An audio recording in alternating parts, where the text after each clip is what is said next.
हा सत्संग संत रामपालजी महाराजांचा असून मराठी भाषिक भक्त समाजास सहज समजावे म्हणून हिंदी भाषेतून मराठी भाषेत रूपांतरित करण्यात आलेला आहे.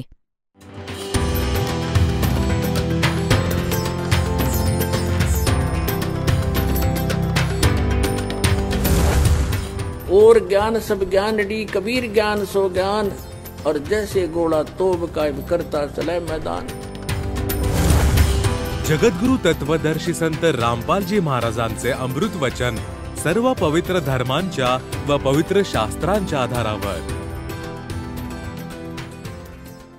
आता पुण्यात्म्यांनो, ज्याचा हे अनुवाद करत आहेत ज्या ग्रुपचे म्हणजे आर्य समाजाचे आर्य समाज प्रवर्तक महर्षी दयानंदांचा स्वतःचा सिद्धांत जोडीला थोडासा दाखवतो. ते ईश्वराला कसं दाखवतात बघा. त्यांच्याद्वारे स्वतःच्या अनुभवावर आधारित पुस्तक सत्यार्थ प्रकाश, त्याचं नाव आहे सत्यार्थ प्रकाश, आणि हे आहेत महर्षी दयानंद सरस्वती. आणि हे बघा,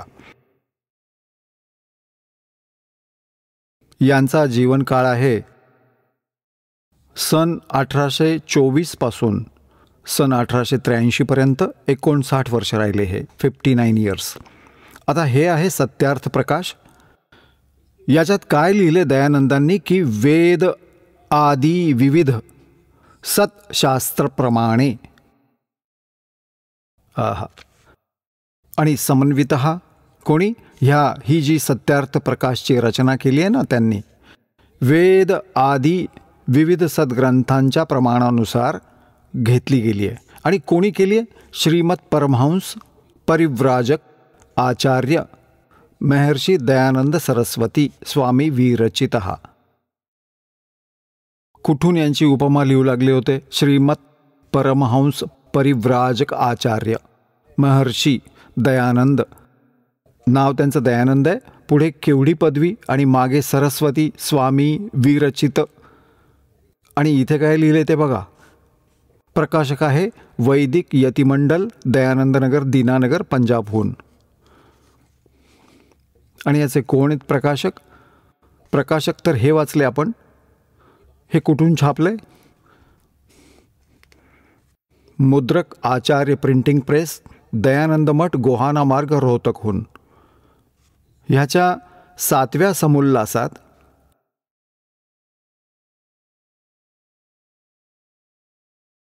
परमात्मा कसा आहे हा आहे 7म समुल्लास. आणि सत्यार्थ प्रकाश याच्या पृष्ठ क्रमांक 154 वर कोणीतरी प्रश्न केला की ईश्वर साकार आहे की निराकार? स्वामीजींनी उत्तर दिलं निराकार. ठीक आहे, ज्याचा काही आकार नाही.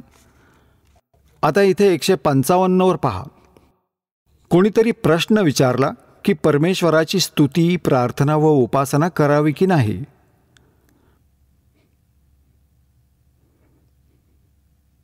आता उत्तर देतात करायला पाहिजे. मग प्रश्नकर्ता म्हणतो की स्तुती वगैरे केल्याने परमेश्वर आपला नियम तोडून स्तुती प्रार्थना करणाऱ्याला पापातून मुक्त करेल काय? स्वामीजी म्हणतात नाही. मग प्रश्नकर्ता विचारतो की जर ईश्वर पापमुक्ती करू शकत नाही तर मग स्तुती प्रार्थना का करायची, कशासाठी करायची? स्वामीजी उत्तर देतात दयानंदजी की ते केल्यामुळे वेगळेच फळ मिळते. प्रश्नकर्ता विचारतो मग काय फळ आहे?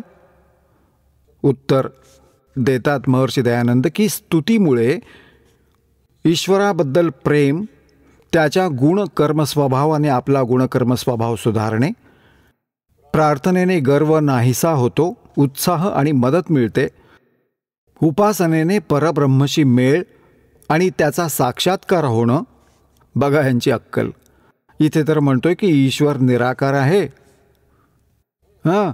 बिलकुल दिसत नाही, निराकार कधीच दिसणार नाही. आणि इथे म्हणतो पूर्ण समोर की उपासना केल्यामुळे परब्रह्मशी मेळ आणि त्याचा साक्षात्कार होतो.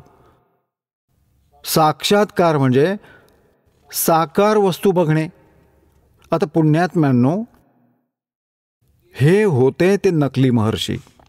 आता महर्षी तर ह्यांच्या नावापुढे लावणे आपल्यासाठी अनिवार्य असेल, नाईलाज असेल. जर आपण सरळ म्हटलं की दयानंदने असं लिहिलं तर लोकांना वाटेल की कोणी इतर दयानंद असेल, त्याच्याविषयी चर्चा होते. नाहीतर महर्षी लिहिण्यायोग्य हा नाही. ह्यांच्या मागे पुढे काहीही लावण्यासारखं नाहीये. पण तो नाईलाज असेल जनतेत त्याच्या अज्ञानाला दाखवण्यासाठी, समजावण्यासाठी की अशा अशा महर्षींनी सर्व बट्ट्याबोळ करून ठेवलाय, म्हणून यांना महर्षी म्हणावं लागतं, लिहावं पण लागतं जिथे यांच्याविषयी माहिती देतात. आता पुन्हा आपण याच्यावर येऊ. आणि हा जो अनुवाद करता आहे हे सर्व त्या महर्षी दयानंदचे चेले आहेत सारे. आणि आपोआप परमात्म्याने त्यांच्याकडूनही सत्य लिहून घेतलंय की त्याचा साक्षात्कार होतो. सद्ग्रंथ तर ठीक म्हणत आहेत की साक्षात्कार होतो. हा निराकाराचा साक्षात्कार करणार कसा? तर आपलंच सत्य, आपलंच अज्ञान तो स्वतःचं खोटं ठरवतोय. आणि वेद ह्याच्या विरुद्ध सत्य सांगतच आहेत की तो एका देशावर एका स्थानी राहतो. आणि ह्या दयानंदाचं विधान आहे की परमात्मा सर्व व्यापक आहे, कणाकणात विराजमान आहे. तो कोणा एका स्थानी राहत नाही, तो एकदेशीय नाही. आणि वेद म्हणतात की तो तिथे एका स्थानावर राहतो वर आणि तेथून गती करून येतो.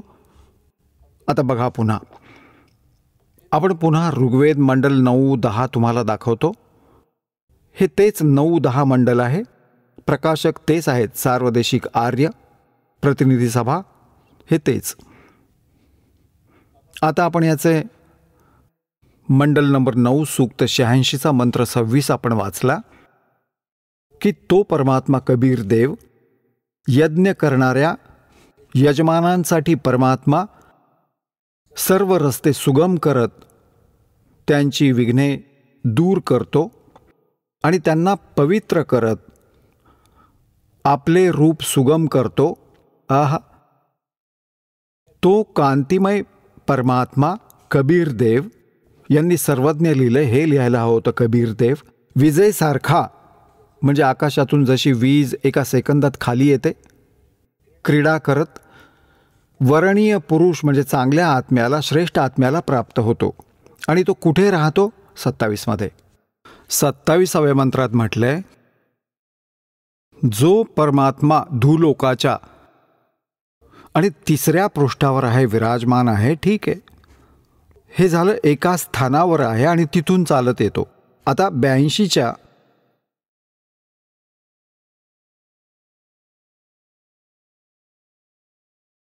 ऋग्वेद मंडल नंबर 9 सूक्त 82चा 82चा आणि मंत्र नंबर 1 हा एक मंत्र आहे. जो सर्वोत्पादक प्रभू, प्रकाशरूप सद्गुणांची वृष्टी करणारा, पापांचे हरण करणारा आहे, तो आहे राजासारखा. राजा, राजेव. आता हे बघा, 269 वर वाचले आपण, आता पुढे 270 वर अनुवाद आहे.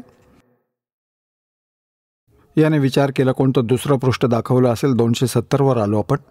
राजाचे, तिकडे पहिले राजासारखा दर्शनीय आहे, बघण्यायोग्य साकार आहे.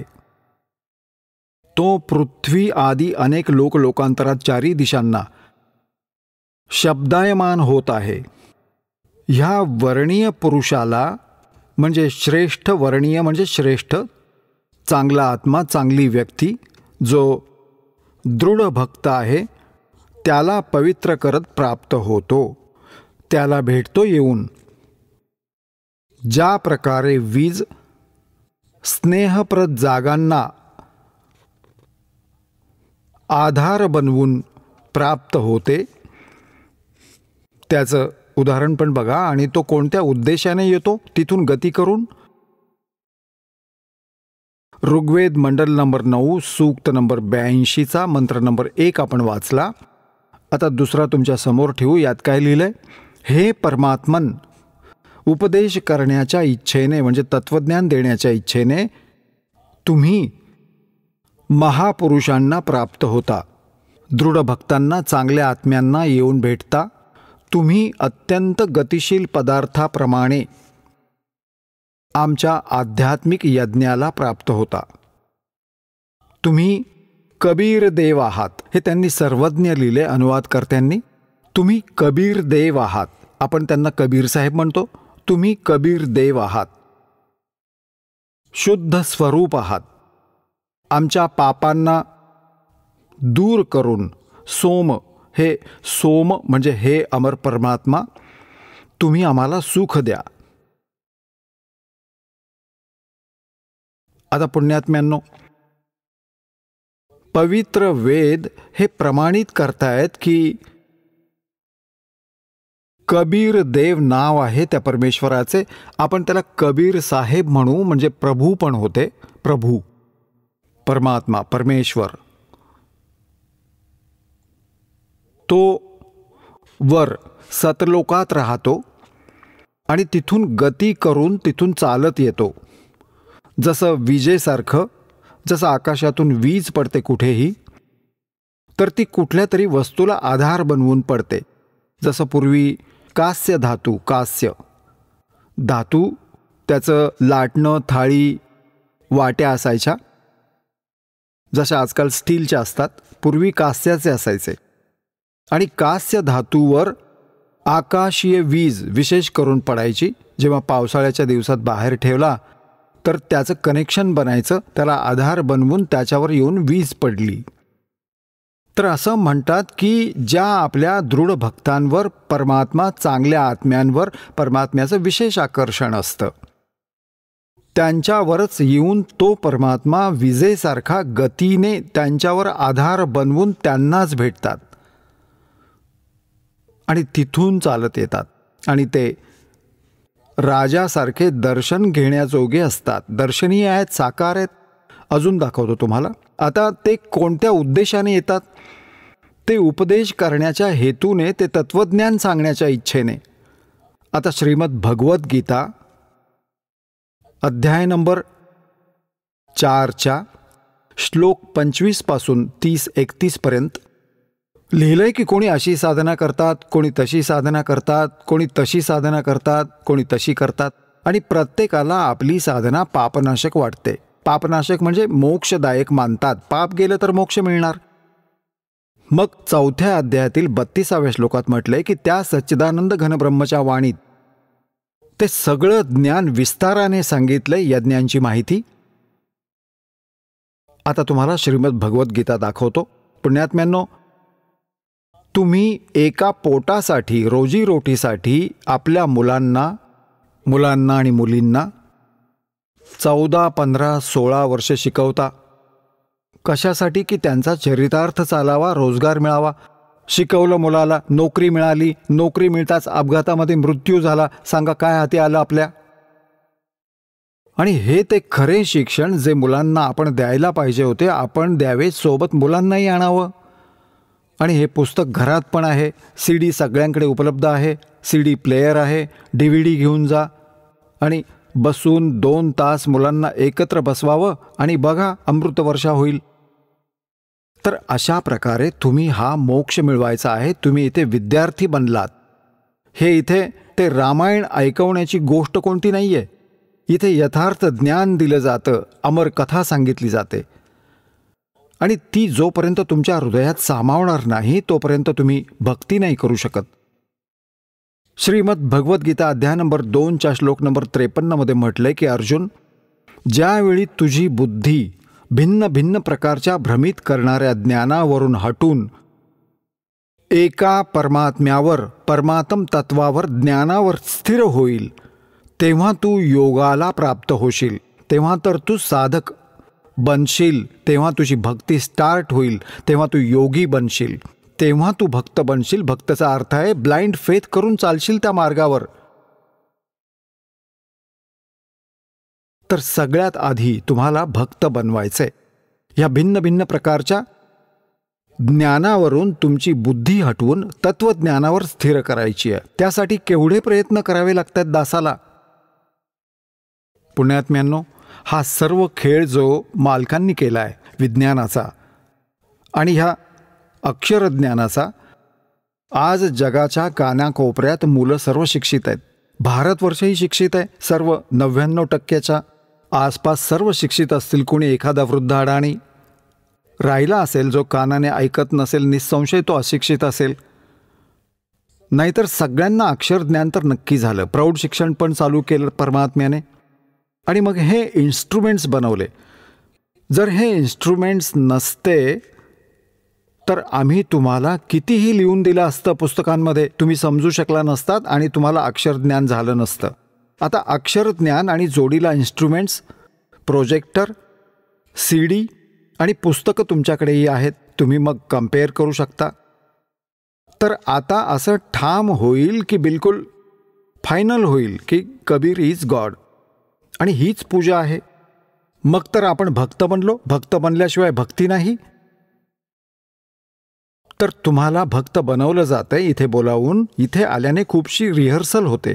एकतर जसं तुम्ही इथे येऊन बसता ह्या प्रकारे, कारण की तुम्ही हंस आहात, पुण्यात्मे आहात. नाहीतर एवढे जण कुठे एकत्र जमले तर दंगा फसाद करतील संध्याकाळपर्यंत आणि एक एक आठवडा असे बसून राहतात जसे बिलकुल देवता बसतात. काय होतं, एखादा जो नवा असतो तो निश्चित थोडा धांगडधिंगा करेल. बाकी कारण की इथे काही अट्रॅक्शन नाही, गाणं नाही, बजावणं नाही, काही नाही, आवाज नाही. आणि तरीही तुम्ही इथे 3-3, 4-4 दिवस बसून राहता. तर हे पण तुम्हाला इथे शिकवलं जातं कसं राहायचं. काही अभाव आहे त्याच्यातही संतुष्ट राहावं लागतं. तर अशा प्रकारे तुम्हाला भक्त बनवायचं आहे आणि हे ज्ञान ऐकवायचं आहे.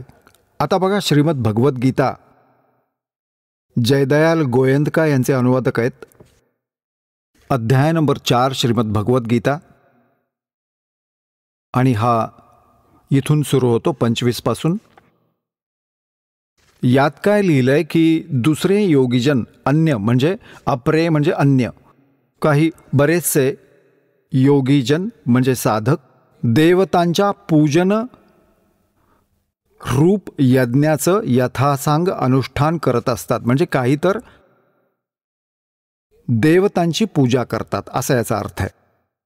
आणि अन्य अपरे म्हणजे अन्य, ब्रह्मज्ञो म्हणजे ब्रह्मची पूजा करतात. याचा सरळ अर्थ असा समजा, परब्रह्म नाही, ब्रह्म. यज्ञांद्वारेच आत्मरूप यज्ञाचा हवन करतात. अन्य योगीजन हा 26 आहे, 4थ्या अध्यायाचा 26 आहे. अन्य योगीजन श्रोत्र आदी सर्व इंद्रियांना संयम रूप अग्नीत हवन करतात. दुसरे योगीजन शब्दादी, जर शब्द स्पर्श रूप रस आणि गंध यांच्या आधाराने समस्त विषयांच्या इंद्रिय रूप अग्नीत हवन करतात. आणि दुसरे हा 27 आहे. दुसरे योगीजन इंद्रियांच्या क्रियांना, प्राणांच्या सर्व क्रियांना ज्ञानाने प्रकाशित आत्मसंयम योगरूप अग्नीत हवन करतात. याचा अर्थ काय आहे की काही फक्त आपल्या श्वासावर लक्ष केंद्रित करतात आणि त्यालाच मोक्ष मानतात. जसं काही असं सांगतात, एक व्यक्ती सांगत होती की आमचे गुरुजी एक योग क्रिया करतात की तुम्ही डोळे बंद करून बसा आणि लक्ष ठेवा. श्वास बाहेर जातोय, श्वास आत येतोय, फक्त एवढं लक्ष ठेवा बस. श्वास बाहेर जातोय, आत येतोय. ही प्राणाची क्रिया आहे. बघत राहा की तुमचं लक्ष राहील की श्वास बाहेर आला आणि आतही घेतला. आता सांगा, यात काय, नाही लक्ष दिलं तरीही श्वास बाहेर जातोय, आत येतोय, ह्याचा काय अर्थ झाला? तर सांगतात की अशा प्रकारच्या साधना करतायत ही लोक. आता बघा, अध्याय नंबर 4चा तुम्ही 27 वाचला, आता 28 वाचूया. अध्याय गीता अध्याय नंबर 4चा तुम्ही 27 वाचलात. दुसरे योगीजन इंद्रियांच्या संपूर्ण क्रियांना आणि प्राणांच्या पूर्ण क्रियांना, म्हणजे श्वास आहे, श्वासाधारित सर्व ज्ञानेंद्रियांवर लावतात. ज्ञानाने प्रकाशित आत्मसंयम योगरूप अग्नीत हवन करतात. 28 मध्ये अनेक द्रव्ययज्ञ संबंधी यज्ञ करणारे आहेत. म्हणजे कोणी तसे भंडारा केला, मंदिराचा ध्वज लावला, काही इतर छोटे मोठे दान केले, तर म्हणतात द्रव्ययज्ञ करतात व त्यातच संतुष्ट होतात. गोशाला, धर्मशाळा बांधली आणि मग तपस्या यज्ञरूप करणारे काही तप करतात. तसेच दुसरे अनेक योगरूप यज्ञ करणारे ते केवळ योगासनं करतात. वर पाय खाली डोकं केलं, उभे राहिले आणि कितीतरी अहिंसावादी तीक्ष्ण व्रतांनी युक्त यत्नशील पुरुष स्वाध्यायरूप ज्ञान यज्ञ करणारे आहेत. अनेक जण तर अहिंसा, जसं तोंडावर पट्टी बांधून अनवाणी फिरणं, कारण चुकून आपल्याकडून कोणती हिंसा होऊ नये, तर काही केवळ स्वाध्याय करतात, ज्ञान यज्ञ करतात. स्वाध्याय म्हणजे ज्ञान, स्वाध्याय ज्ञान यज्ञ. स्वाध्यायाला ज्ञान यज्ञ म्हणतात. 29 आणि 30 मध्ये म्हटले, दुसरे अनेक योगीजन अपान वायूत प्राणवायूचे हवन करतात. तसंच इतर योगीजन प्राणवायूमध्ये अपानवायूचे म्हणजे आपल्या अंतर्क्रियातून आतल्या वायूला वरखाली आपलं करत असतात.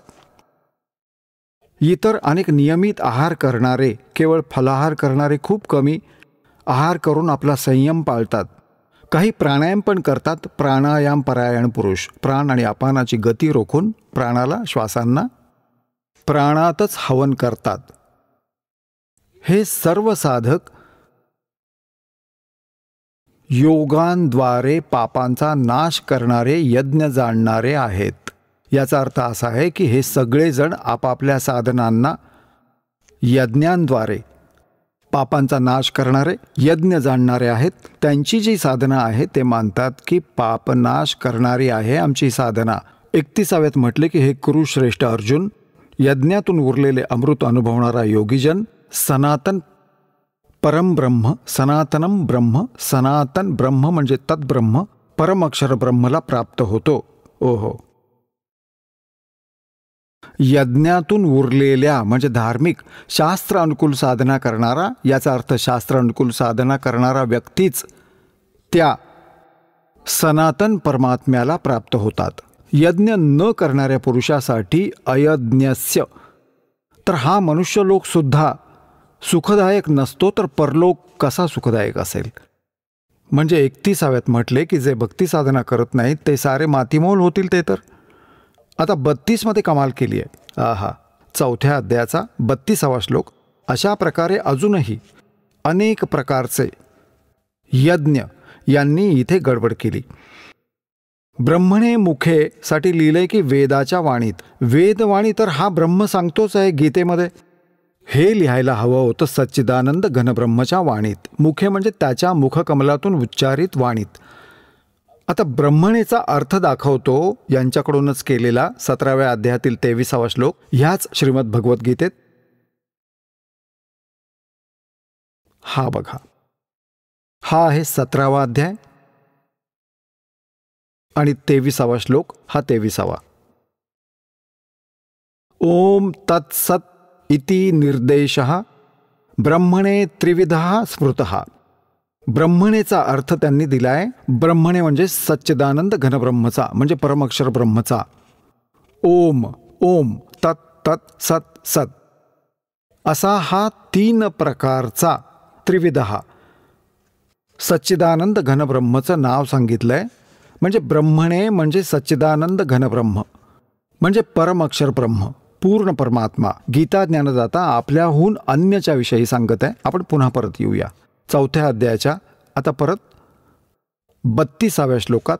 आहा, हे बंदीछोड, कसं अनमोल ज्ञान आहे हे, याचा संपूर्ण नाश करून ठेवलाय.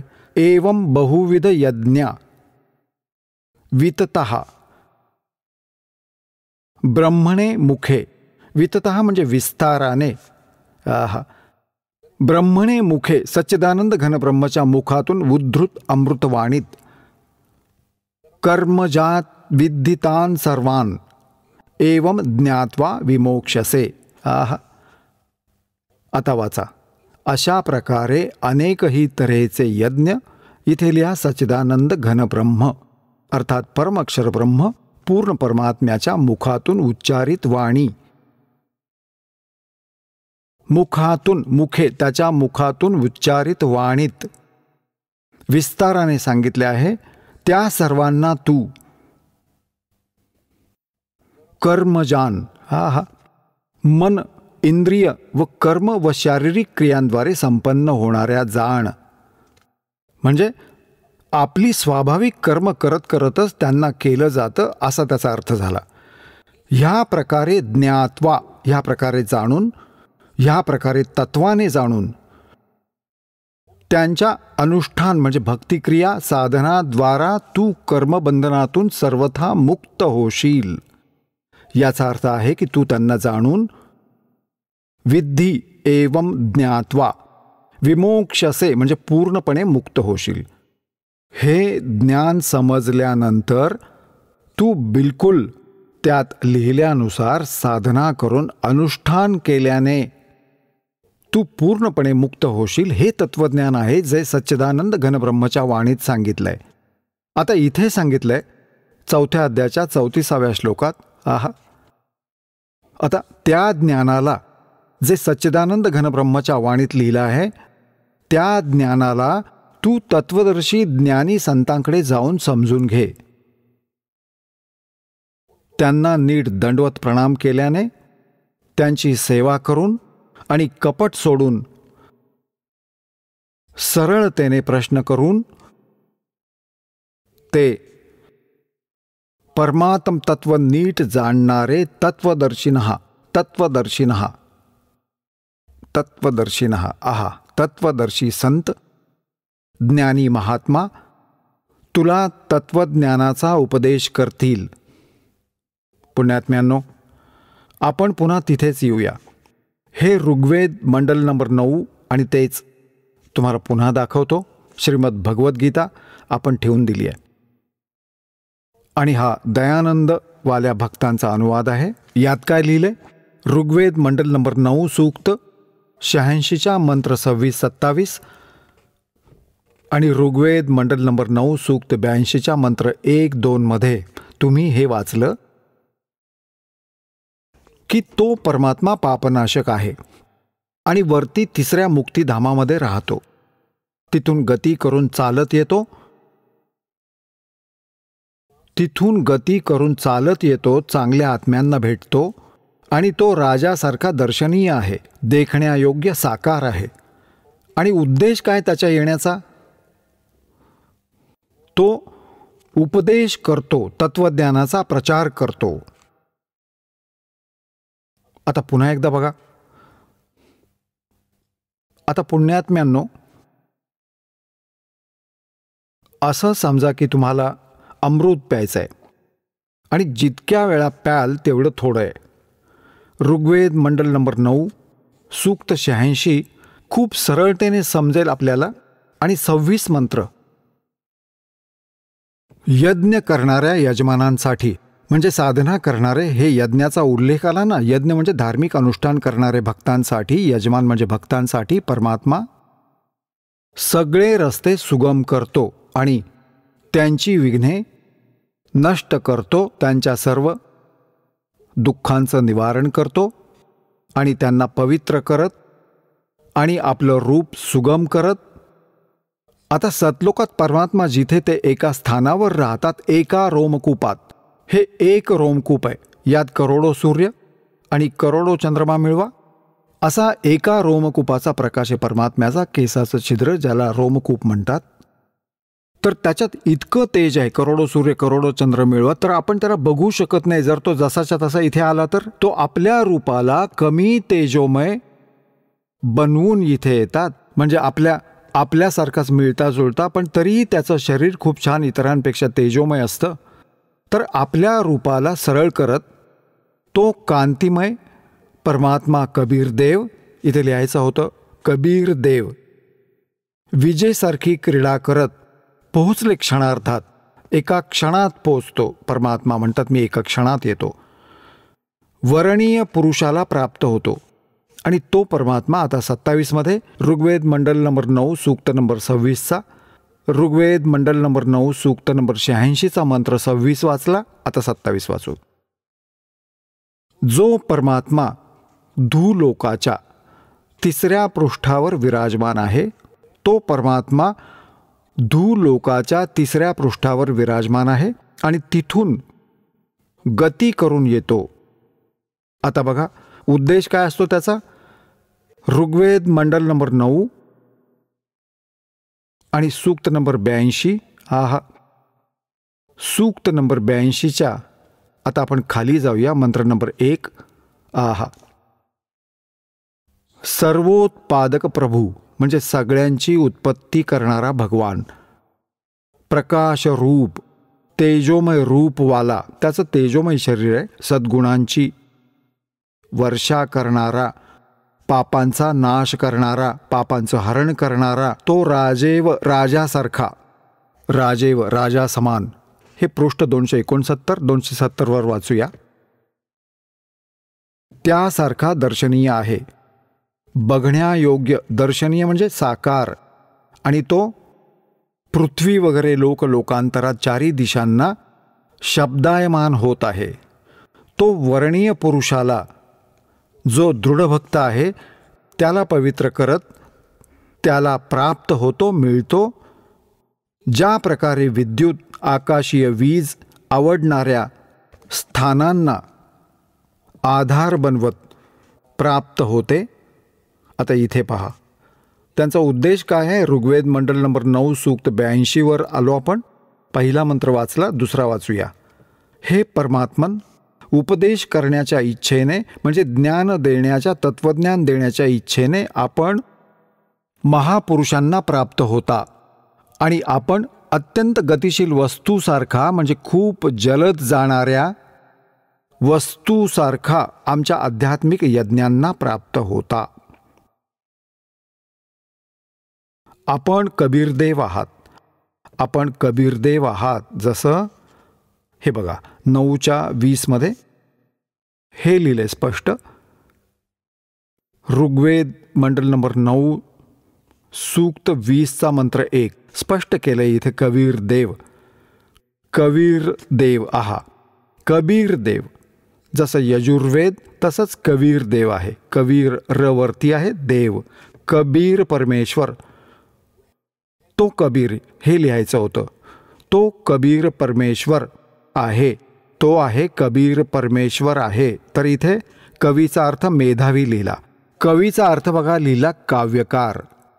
मेधावी आणि सर्वज्ञ लिहिल्याने वेगळा अर्थ होतो. इथे लिहायचं होतं तो कबीर देव आहे, सर्वांचा रक्षक आहे.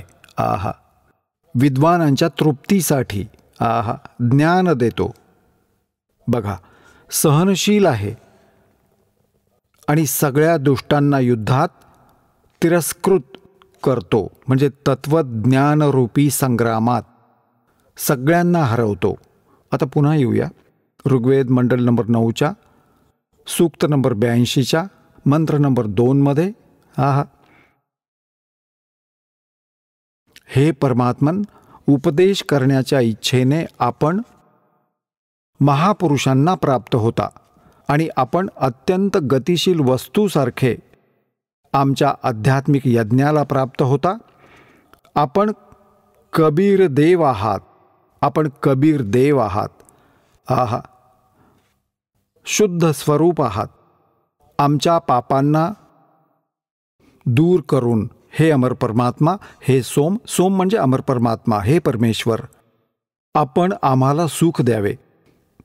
पुण्यात्म्यांनो, कबीर साहेब म्हणत असत, नौ मन सूत उड़जिया रेसी रहे झक मारे, सतगुरु ऐसा सुलझा दे भाई, उलझे ना दूजी बार. की हे असं ज्ञान उलगडून दाखवेल सद्गुरू, म्हणजे सत्य ज्ञान देणारा आध्यात्मिक टीचर, त्याला सद्गुरू म्हणतात. सद्गुरू परमात्मा स्वतः येतात. ते सद्गुरूंची भूमिका पण करतात. सर्व ब्रह्मांडांचं संचालन पण तिथेच बसून करतात. आणि त्यांनी आपली अमृतवाणी, सच्चिदानंद घनब्रह्मची वाणी लिपिबद्ध करून गेले. ती सुद्धा समजणं सगळ्यांना जमत नाही. या वेदांनाही नाही समजलं तर त्या वेदाला कसं समजणार सामान्य माणूस? तर हे तत्वज्ञान आहे. ह्या दासाला बुद्धी दिली कबीर भगवानाने, परमेश्वर कबीरजींनी, आणि ह्या दासाला एक सत्य ज्ञान देणारा गुरु बनवला, सद्गुरू. तसं तर सद्गुरू तेच आहेत, पण आपल्या कृपेने या दासाला म्हणतात, गुरु मेहर करे तो कागद हंस बना दे. हम मी तर कावळा होतो आणि कावळ्याचा हंस त्यांनीच केला, सद्गुरूंनी. आता तो परमात्मा, त्याचं नाव अजून स्पष्ट केलंय. आता बघा, ह्याच ऋग्वेद जो आर्य प्रतिनिधी सभाद्वाराच प्रकाशित आहे तोच आपण वाचतोय. हा इथून प्रकाशित आहे, जे तुम्हाला आधीच दाखवलं होतं. पुन्हा पुन्हा हे दाखवणं अनिवार्य आहे, कारण कोणी तुम्हाला भ्रमित करायला नको की घरचं काही दाखवतोय. ऋग्वेद मंडल नंबर 9 सूक्त 96 वर आलो आता आपण. 96 वर. आधी 86, 82 सूक्त वाचलं होतं 9व्या मंडलाचं. आता 16व्या श्लोकात म्हटलं आहे 96, ऋग्वेद मंडल नंबर 9 सूक्त 96 मंत्र 16. गुह्यम म्हणजे गुप्त, रहस्यमय. चारू म्हणजे श्रेष्ठ, नाम म्हणजे नाव. हे तर आपण वाचू शकतो आरामात. इथे त्यांनी काही आपली हिंदी पण लिहिली आहे. चारू म्हणजे श्रेष्ठ, गुह्य म्हणजे सर्वोपरी रहस्य, सर्वात गुप्त, आणि नाम म्हणजे नाव. यांनी जरी काही विचित्र टाकलं, तुमची व्याख्या आहे, नावाचा अर्थ संज्ञा म्हणजे नाव आहे, जे तुझं नाव आहे. आता बघा, हे परमात्मन सर्वोपरी रहस्य इथे लिहायचं होतं, जो गुप्त. गुह्यम म्हणजे गुप्त, चारू म्हणजे श्रेष्ठ, हे लिहिलंच आहे. नाम म्हणजे नाव लिहू. यांनी तर गोंधळवण्याचा प्रयत्न केलाय. जी तुमची संज्ञा आहे, जो हे परमात्मा तुझं रहस्यमय गुप्त श्रेष्ठ नाव आहे, त्याचं ज्ञान द्यावं. आहे काही यात? ते असं म्हणतायत यजुर्वेद वाचायचं आहे. आता तर आपण यांचे जज्जरवेद पण वाचले. यजुर्वेदाला हे जज्जरवेद म्हणतात. आता हे ज्ञान तर आमच्यासाठी बोटावर मोजण्यासारखं आहे, परमात्म्याने आधीच दिले आहे. हे परमात्मन सर्वोपरी रहस्य म्हणजे तुझे विशेष रहस्य म्हणजे गुप्त, जे कोणाला माहिती नाही, ते श्रेष्ठ, नाम म्हणजे नाव. तुमचं जे नाव आहे, आपण त्याचं ज्ञान द्या. आपण उपासक लोकांसाठी स्तूयमान आहात, स्वाभाविक शक्तीने युक्त आहात. विजेसारखं ऐश्वर्यासमोर प्राप्त करू द्या आणि आम्हाला प्राणविद्येचा वेत्ता बनवा. हे सर्वशक्तिसंपन्न परमेश्वर, आम्हाला इंद्रियांच्या संयमाचा ज्ञाता बनवा. आता इथे बघा, 17मध्ये 16मध्ये विचारले, आपण आपल्या श्रेष्ठ नावाचं आम्हाला ज्ञान द्यावे. एवढीशी गोष्ट. 17व्यामध्ये ते नाव सांगितलंय. काय लिहिलंय? शिशुम जज्ञानम हर्यंतम मृजंती शुभंती वहिन मरुतो गणेन. कवीर गिरभी काव्येना आणि कवीर संचो महा पवित्रम अत्यंती रेभन, ह्यांच्याद्वारे आम्ही हे घेतो. त्यांनी काय केलंय? ह्या कबीरचा अर्थ वर लावलाय, तो इथे लागेल. वाचूया, वेगळा करू, संधी विच्छेद आहे. तर यांनी तर केला, ह्याचा तर कवी केला. गिरभिही म्हणजे वाणीद्वारा.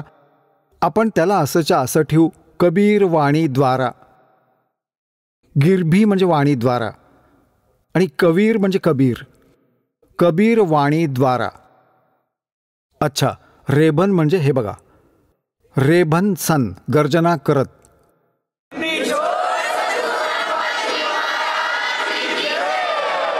चला आता आपण त्या श्रद्धाळूंचे अनुभव जाणून घेऊया, ज्यांनी जगद्गुरू तत्वदर्शी संत रामपालजी महाराज यांच्याकडून दीक्षा प्राप्त केलेली आहे, तसेच त्यांच्याद्वारे सांगितलेल्या भक्ती मार्गावर चालत आहेत. नमस्कार. आपलं नाव? लहू सोनवणे. आपण कुठून आलात? मी मुक्काम पोस्ट आंतर, तालुका पैठण, जिल्हा औरंगाबाद, महाराष्ट्र. आपला व्यवसाय काय आहे? मी शेती करतो. संत रामपालजी महाराजांची गुरुदीक्षा आपण कधी घेतली? 9 ऑगस्ट 2020. संत रामपालजी महाराजांची गुरुदीक्षा घेण्या अगोदर आपण व आपला परिवार कोणती भक्ती साधना करत होतात? आम्ही जी हिंदू धर्मामध्ये जी पारंपरिक जी भक्ती आहे ती आम्ही करत होतो. जसं गणपती बसवणं, नवरात्रामध्ये आमच्या घरामध्ये घटस्थापना व्हायची.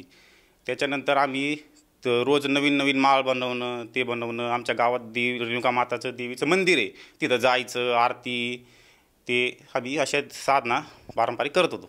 जसं तुम्ही सांगत आहात की महाराष्ट्रामध्ये जी पारंपरिक भक्तिविधी आहे, सण उत्सव आहेत, देवीदेवतांची पूजा आहे, ह्या भक्तिसाधना आपण करत होतात.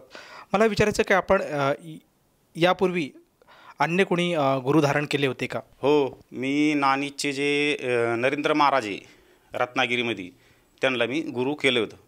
आणि त्यांनी जी काही भक्ती साधना मला सांगितली होती ती मी करत जायचो.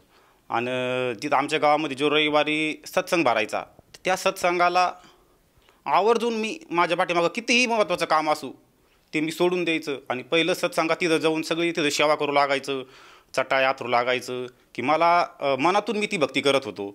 आणि ते करत असताना आम्ही सगळी जी टीम मंडळी आहे त्यांना माझी सेवा खूप पसंत आली.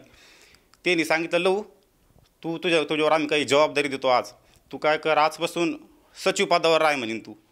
मी म्हणलं हो, म्हणलो काय हरकत नाही, मी आजपासून एवढी मोठी मला सेवा भेटू राहिली, मी कशाला नाही म्हणू. आणि त्या सेवेवर बी मी चांगलं काम केलं. जवळजवळ ती नरेंद्र स्वामींची भक्ती मी 14-15 वर्ष करतच होतो.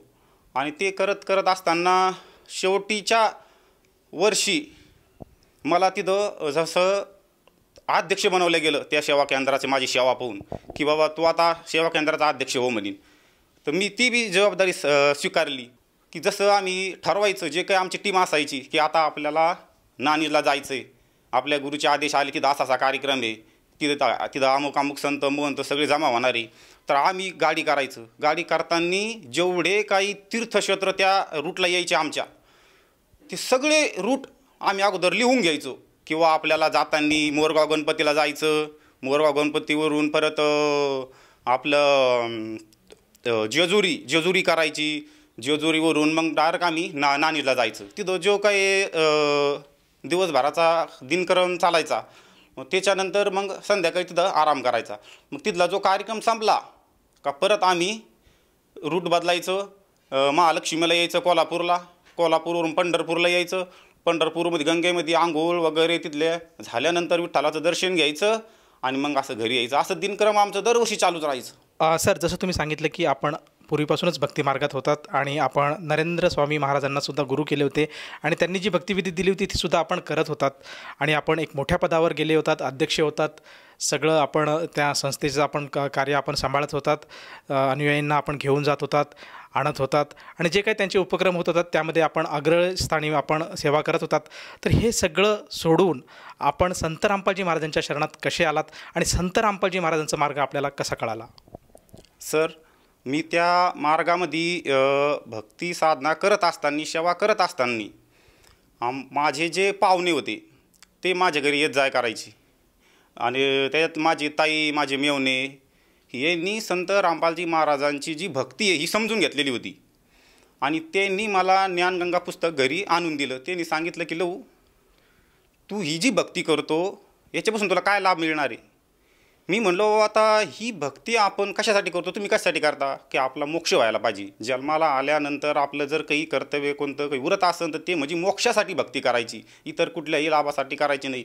तर ते म्हणले 100% म्हणीन, तू म्हणतो ते खरं आहे, पण मोक्ष होतो कसा म्हणीन, मोक्ष म्हणजे नेमकं काय? तर मी म्हणलो, मोक्ष म्हणजे परत ह्या जन्म मृत्यूच्या फेऱ्यात अडकायचं नाही वा, परत वापस जन्माला यायचं नाही. मग ते म्हणीन, पण ते तुझं होत नाही म्हणीन. आता होत नाही म्हणल्यावर मी म्हणलो, आपल्या शास्त्रामध्ये सांगितलं गुरु केले पाहिजे, गुरुशिवाय मोक्ष होत नाही. मी गुरु केले, मी जे गुरुंना सांगितली ती सेवा पण करतो, मग माझा मोक्ष कसं काय होत नाही? त्यांनी सांगितलं त्याचं कारण असं आहे की आपल्या शास्त्रानुसार जो कोणी गुरु आपल्याला भक्ती सांगन त्याने आपला मोक्ष होणार आहे. पण माझी इकडं सगळी उत्कनिष्ठ असल्यामुळं मी त्यांच्या बोलण्याकडे जास्त लक्ष दिलं नाही. जवळजवळ 2-4 वर्ष त्या गोष्टीत लोटून गेले. पुस्तक माझ्या घरी राहिलं. मग एक वेळ अशी आली की माझ्या गावामध्ये संत रामपालजी महाराजांचे जे भक्त आहे त्यांची मोठी टीम आली, पुस्तकं घेऊन आली. असे त्यांच्याकडं बरेच 4-5 प्रकारची पुस्तकं होती, ज्ञानगंगा, जगण्याचा मार्ग असे. तर मी म्हणलो, हे कोणाची टीम आली बाबा? सगळे लोक जमा झाले पुस्तक घेण्यासाठी. मी बी गेलो. मी म्हणलं, हे पुस्तक तर मला आलेलं आहे गाड्या, माझ्या घरी आलेलं आहे माझं पुस्तक, आता हे पुस्तक आपण घ्यायची गरज नाही. पण तरी बी जे होतं पुस्तक ते नाही घेतलं मी. आपण दुसरे 2-3 पुस्तकं खरेदी केले. 20 रुपये ते पुस्तकाची किंमत होती. पुस्तक घेऊन मी घरी गेलो आणि जे पहिलं पुस्तक दिलं होतं मला माझ्या पाहुण्यांनी ते मी बाहेर काढलं आणि ते ज्यावेळेस मी वाचायला लागलो तर अक्षरशः मला एक धक्काच बसला असं म्हणावं लागेल. की कसा धक्का बसला की मी आतापर्यंत जे ऐकत आलो तर हे काय ऐकत आलो तर मला काय सांगावं, ते पुस्तक म्हणजे माझ्यासाठी असं होतं की माझी पायाखाली वाळू सरकणार असं होतं. इतक्या वर्षापासून ते पुस्तक आपल्या घरात होतं आणि हे परमात्मा मला बुद्धी दिली नाही मी स्वतःच्या मनाला, कारण त्याच्यात असं लिहिलं होतं भगतजी. तुम्हाला काय सांगावं की मला काही सुचाना की मी म्हणलो हे परमात्मा हेच सत्य ज्ञान आहे. कारण या पुस्तकामध्ये एकूण जी एक शब्द असा होता की त्याला प्रमाण होतं आणि मोक्षाचा आपण कुठून आलो, आपल्याला कुठं जायचं, हे सारं त्या पुस्तकामध्ये डिटेल असा नकाशा दिलेला होता. आणि त्याला हे तेच ग्रंथ होते जी श्रीमद भगवद्गीता अनेक वर्षापासून माझ्या घरात पडलेली होती, ती मी उकलून काढली.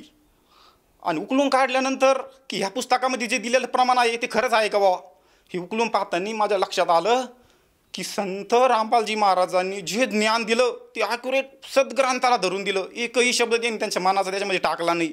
माझं असं झालं का आता इकडं जावा का इकडं जावा, कारण ती भक्ती सगळं तिकडची ती टीम ती मला दिसत होती. तिथं जे मला जे पद भेटलं होतं अध्यक्ष ते मला दिसत होतं. आणि इकडे एकीकडे मी हे बी हे करू शकत नव्हतो की हे ज्ञान खोटं आहे संत रामपालजी महाराजचं, कारण त्याला आपले शास्त्र प्रमाण होते. मग मी पाहुण्याला असाच एकदा फोन लावला की बाबा तुमचे गुरुजी असे म्हणतात तसे म्हणतात, त्याच्यामध्ये असे नियम येवा. मला तो मार्ग खूप आवडला, पण नियम मला इतके जड जातात म्हणलो. ते नियम त्याने सांगितलं अरे लो म्हणीन काही नाही, तू नाम दीक्षा घे म्हणीन. एक तुला पहिल्यापासूनच कुठल्या व्यसनाची त्याची कशाची आवड नाही म्हणीन, तू चांगल्या मार्गात आहे म्हणीन आणि तुला ही सगळी बुद्धी परमात्माच देऊ लागली म्हणीन. तू फक्त काय कर म्हणीन नाम दीक्षा घे म्हणीन. मी निर्णय घेतला की बाबा मला संत रामपालजी महाराजांची नाम दीक्षा घ्यायची. हे बाकीचे कोणी काही म्हणू मला, कारण मला परमात्माची ओढ लागलेली होती. मी लहानपणापासूनच परमात्माच्या शोधामध्ये होतो आणि त्या ज्ञानगंगा रूपाने मला माझ्या घरी परमात्मा आल्याचं भासू लागलं. आणि तो आमच्या वडिलांना पण वाटलं का आपण नामदीक्षा घ्यायला पाहिजे. ते बी आजारी राहायचे आणि जी पूर्वी आम्ही जी भक्ती करीत होतो त्याच्यामध्ये ते खूप टेन्शनमध्ये आले होते, कारण आमच्याकडे ती भक्ती करत असताना आमच्या कोर्टामध्ये वगैरे भांडणं वगैरे असे भरपूर काही म्हणजे असं शांती नव्हती जीवाला समजा. आणि त्याच्यामुळं ते पण म्हणेन का बा मला पण नामदीक्षा घ्यायची. आणि मग आम्ही 9 ऑगस्ट 2020ला सर्व कुटुंबांनी, आमच्या कुटुंबामध्ये माझ्या भावाचे मुलं, माझी समजा पुतण्यांनी, माझ्या लहान भाऊ, त्यांची मुलगी, माझी मिसेस, आई वडील यांनी सर्वांनी संत रामपालजी महाराजांकडून नामदीक्षा घेतली. सर मला या ठिकाणी एक गोष्ट आवर्जून अशी विचारावीशी वाटते की आपण जे नाणीजचे जे काही नरेंद्र महाराज आहे यांची आपण सेवा करत होतात आणि बरेच वर्षापासून आपण ती सेवा करत होतात आणि आपण एका मोठ्या पदावर गेले होतात, एक अध्यक्ष म्हणून आपण त्या ठिकाणी आपण सेवा करत होतात. म्हणजे एक प्रामुख्याने एक मोठं स्थान आपल्याला त्या ठिकाणी मिळालेलं होतं. बरेचसे भाविक आपल्याबरोबर येत होते, जात होते आणि एक मान आपल्याला मिळत होतात. तर हे सगळं गोष्टींचा त्याग करणं हे असं सोपी गोष्ट नाही आहे. तर आपल्या मनाने असा निर्धार कसा काय घेतला की आपण त्या पदाला त्याग केला, त्याचप्रमाणे त्या गुरूंची जी साधना आहे ती सोडली आणि आपण आज संत रामपालजी महाराजांचे शिष्य बनला आहात? सरजी, ज्या ठिकाणी आपल्याला जे मिळत नाही किंवा कुठली एखादी वस्तू असू तर आपण इतर ठिकाणी जात असतो. तसं मला त्या ठिकाणी झालं की आपल्याला जी वस्तू तिथं पाहिजे होती किंवा जी भक्ती आपल्याला पाहिजे होती ती भक्ती ती त्यांच्याकडं नसल्यामुळं आणि ती भक्ती संत रामपालजी महाराजांनी शास्त्रामधून बोठून दाखवल्यामुळं माझा विश्वास झाला की बुवा आपण इतक्या वर्षापासून भक्ती करतो पण आपण कधी शास्त्र बघितलेच नाही. आणि आज हे संत रामपालजी महाराज शास्त्र खोलून दाखवू लागले. त्यामुळं मी हे जे बाकीच्या ज्या गोष्टीकडे लक्ष दिलं नाही की बाबा आपलं पदाचं काय होईल तिकडं तो मोठेपणा होता, फक्त एक पद म्हणजे मोठेपणा होता. पण संत रामपालजी महाराजांनी जे ज्ञान सांगितलेलं होतं त्याच्यावर माझा पक्का विश्वास झाला. म्हणून मी निर्णय घेतला की संत रामपालजी महाराजांकडून नामदीक्षा घ्यायची. सर जसं तुम्ही सांगितलं की संत रामपालजी महाराजांचं ज्ञान तुम्हाला सर्वप्रथम आवडलं, तुम्हाला तो मार्ग आवडला आणि परमेश्वराचा खरा मार्ग काय आहे, परमेश्वर प्राप्ती कशी होऊ शकेल आणि मोक्ष कसा मिळू शकेल हे संत रामपालजी महाराज जे सांगतात त्याच्याकडे तुमचं लक्ष गेलं. तुम्हाला पूर्ण विश्वास झाला संत रामपालजी महाराजांवर आणि म्हणून तुम्ही त्यांच्या भक्तिमार्गात आलात. तर मला हे विचारायचं, जेव्हापासून आपण संत रामपालजी महाराजांचे अनुयायी बनले, शिष्य बनले, त्यानंतर आपल्याला आपल्या वैयक्तिक जीवनामध्ये त्याचप्रमाणे आपल्या परिवाराला काय काय अनुभव आले किंवा काय काय लाभ आपल्याला या भक्तीमधून प्राप्त झालेत? सरजी, सर्वात महत्त्वाचा म्हणजे परमेश्वरांनी जो आपल्याला हा जन्म दिला, ज्या जन्माला घातलं, त्या जन्माचं मुख्य उद्देश जर काही असेल तर मोक्षाची प्राप्ती. इथं म्हणजे मोक्षाचा मार्ग मिळाला. परमात्माने ही कमी वेळेमध्ये आम्हाला इतके काही लाभ दिले की जसं आम्हाला मनामध्ये येतं तशी आमची गोष्टी घडती. पण माझा जो लहान भाऊ आहे, त्याचं लग्न झाल्यानंतर त्याला मुलगी झाली आणि मुलगी झाल्यानंतर ती मुलगी इतकी सुंदर की पांढरं शिपीत, इतका कलर तिचा पांढरा होता. आम्ही म्हटलं की ही मुलगी इतकी गोरी कसं काय आपल्या घरामध्ये, समजा इतकं तो कोणी सुंदर गोरापान कोणीच नव्हतं, हे मुलगी इतकी गोरीपान कसं काय. आणि एक दिवस ती मुलगी थोडीशी आजारी पडली 3 महिन्यानंतर आणि तिला आम्ही दवाखान्यात नेलं. ते म्हणे बाबा ही मुलीला आजारी म्हणेन काहीतरी, हिच्या शरीरात अजिबात रक्त नाही म्हणेन. आणि तिचे लघवी रक्ताचे सगळे रिपोर्ट मुंबईला पाठवले आणि मुंबईला पाठवल्यानंतर 2 दिवसांनी ते रिपोर्ट आले. ते सांगितलं की मुलीला थॅलेसेमिया नावाचा रोग आहे म्हणे. तो रोग असा आहे म्हणेन का शरीरामध्ये रक्त अजिबात वाढत नाही आणि रक्त हे तुम्हाला बाहेरूनच द्यावं लागेल म्हणेन. ते म्हणेन याच्यावर इलाज नाही म्हणेन, पण तुमचा जर खर्च करण्याची तयारी असेल तर 20 लाख रुपये खर्च करायची तयारी असेल तर तुम्ही त्याला मुंबईला नेऊन त्याचा इलाज होईल म्हणेन, आपण त्याचा कॉन्टॅक्ट लावू म्हणेन मुंबईला. आता आम्ही म्हणलो पण हे सगळं क्लिअर होईन का.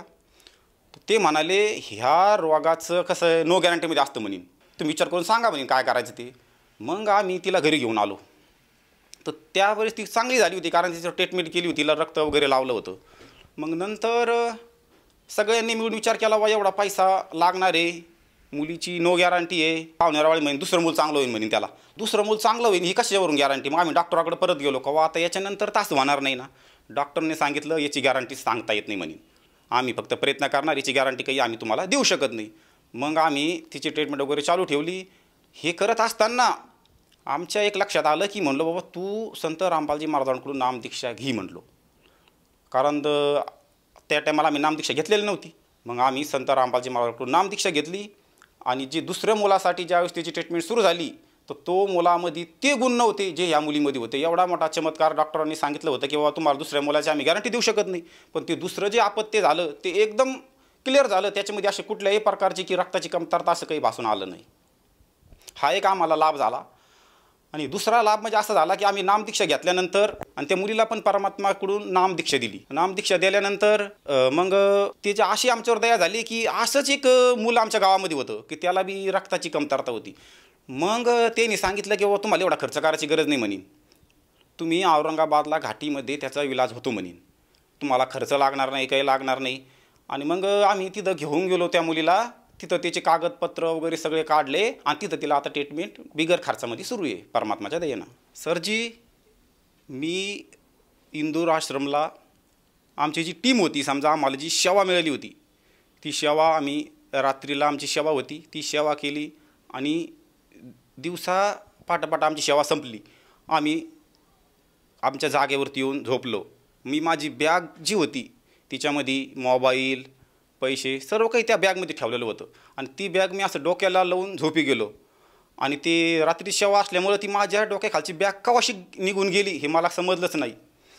आणि मी ज्या वेळेस उठलो तर माझी बॅग नव्हती. मी सगळ्यांना जेवढी आमची टीम होती त्यांना म्हणलं की बाबा माझी बॅग कोणी घेतली का, माझी बॅग कोणी घेतली का. सगळे म्हणू लागले. जवळजवळ अर्धा पाऊण तास झाला माझ्या बॅगचा पत्ता नाही. आणि माझं तर असं झालं कारण त्या बॅगमध्ये मोबाईल, पैसे, पण मी परमात्माला मनातली मनात परमात्माने जे नामची भक्ती दिली ती माझ्या मनात चालूच होती. आणि ती करत असताना मी एका जागेवर बसलो, विचार करू लागलो हे परमात्मा आता मी घरी जाणार, माझे कपडे बॅगमध्ये, माझा मोबाईल बॅगमध्ये. आता इतर लोक खूप हसतील माझ्यावर की तू गेला, बॅग हरून आला, मोबाईल हरून आला. आता काय करा परमात्मा, तुम्हीच मला त्याच्यातून वाचवा, माझा मोबाईल त्याच्यात आहे, पैसे त्याच्यात आहे, असं म्हणतोच मी मनातली मनात परमात्माला, असं मनातून बोलू राहिलो मी. आता तेवढ्यात काय झालं, एक भगतजी आले आणि डायरेक्ट माझ्यापाशी आले आणि मला म्हणायला लागले की भगतजी ही तुमची बॅग. आता माझी बॅग मला दिसल्याबरोबर मी सर्वप्रथम म्हणलो याच्यामध्ये आपले पैसे, आपला मोबाईल आहे. लगेच ती मी बॅग घेतली त्यांच्याकडून आणि ती चापू लागलो, माझे पैसे आहे का, माझा मोबाईल आहे का. तर त्याच्यामध्ये माझा मोबाईल होता, माझे पैसे होते. आता मला आनंद, ज्या मी सुकलेलो होतो पण मग असं अचानक माझं असं फुल उकळतं ना तसं मी उकळायला लागलो, हसायला लागलो आणि त्या भगतजीला म्हणू लागलो की भगतजी धन्यवाद तुमचे. आणि मी उठून बघतो की ज्या भगतजीनं मला माझ्यापर्यंत बॅग आणून दिली ते भगतजी मला कुठं दिसाना. आता मला तर असं झालं की भगतजी तर कुठं दिसाना जाताना, आणि नुसतं वर पोहोचतर भगतजी. म्हणलं हे परमात्मा, तुम्ही माझी खूप मोठी परीक्षा घेतली, ही तुमच्याशिवाय कोणी करू शकत नाही. माझी बॅग मला परमात्मानीच आणून दिली, संत रामपालजी महाराजांनीच त्या ठिकाणी आणून दिली. सर, जसं तुम्ही सांगत आहात की संत रामपालजी महाराजांच्या सद्भक्तीमुळे आपल्याला व आपल्या परिवाराला बरेचसे लाभ प्राप्त झालेत. तर ह्या आपल्या अनुभवातून मला एक प्रामुख्याने विचारायचं आहे की जे पूर्वीचे जे काही आपले गुरुबंधू होते, जे आज नरेंद्र महाराज यांच्याकडनं आज भक्तिविधी करत आहात, त्याचप्रमाणे जो भक्त समुदाय आज TV चॅनलच्या माध्यमातून आपल्याला बघत आहेत, आणि बरेचसे साधक आहेत जे या ना त्या मार्गामध्ये आज जुडलेले आहेत आणि परमेश्वरासाठी ते भटकत आहेत. तर अशा सर्वांसाठी आपण आपल्या अनुभवातून काय संदेश द्याल? मी त्या सर्वांना करबतूड हीच प्रार्थना करीन की तुम्ही आधी आपले शास्त्र बघा, आणि आपल्या शास्त्रानुसार जो कोणी संत आपल्याला भक्तिमार्ग सांगत असेल तो त्याच्यातच तुमचं भलाई आहे. कारण शास्त्रविरुद्ध साधना केल्यानंतर श्रीमद भगवद्गीतेच्या 16व्या अध्यायाच्या 23मध्ये सांगितलं की हे अर्जुन, ना तर सुख मिळू शकते, ना शांती मिळू शकते, ना गती मिळू शकते. तर मग तशी भक्ती की ज्याच्या शास्त्रामध्ये प्रमाणच नाही, ती भक्ती करून काय कामाची?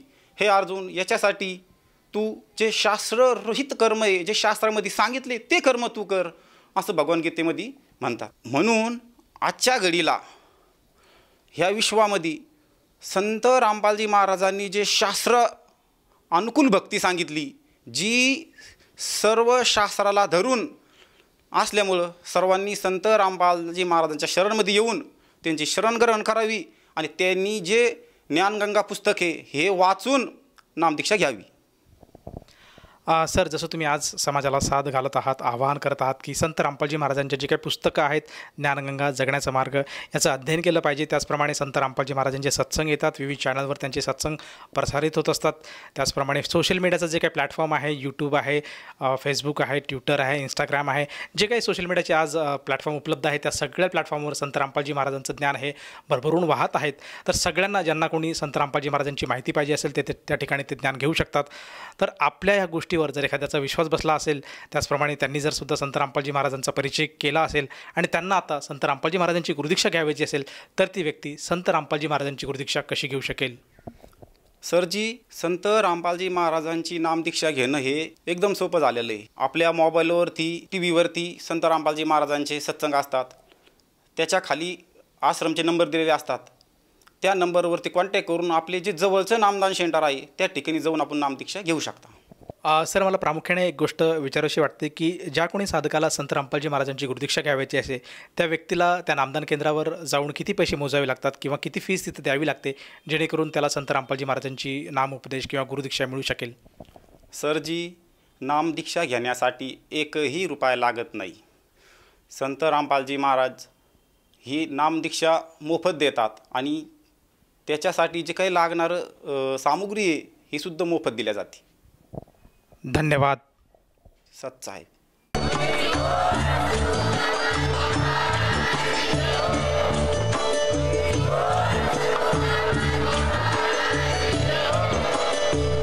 आपण ऐकत होता जगद्गुरु तत्वदर्शी संत रामपालजी महाराज यांचे मंगल प्रवचन, ज्यांच्या शुभ आशीर्वादाने संपूर्ण विश्वामध्ये 500 पेक्षा जास्त नामदीक्षा केंद्र आहेत, जिथे निशुल्क नामदीक्षा दिली जाते.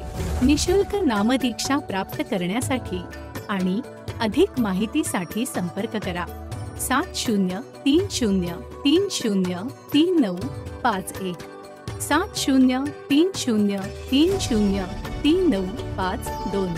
अद्वितीय आध्यात्मिक ज्ञान वाचण्यासाठी, पाहण्यासाठी आणि ऐकण्यासाठी संत रामपालजी महाराज ॲप अवश्य डाउनलोड करा किंवा आमची वेबसाईट www.jagadgururampalji.org वर विजिट करा.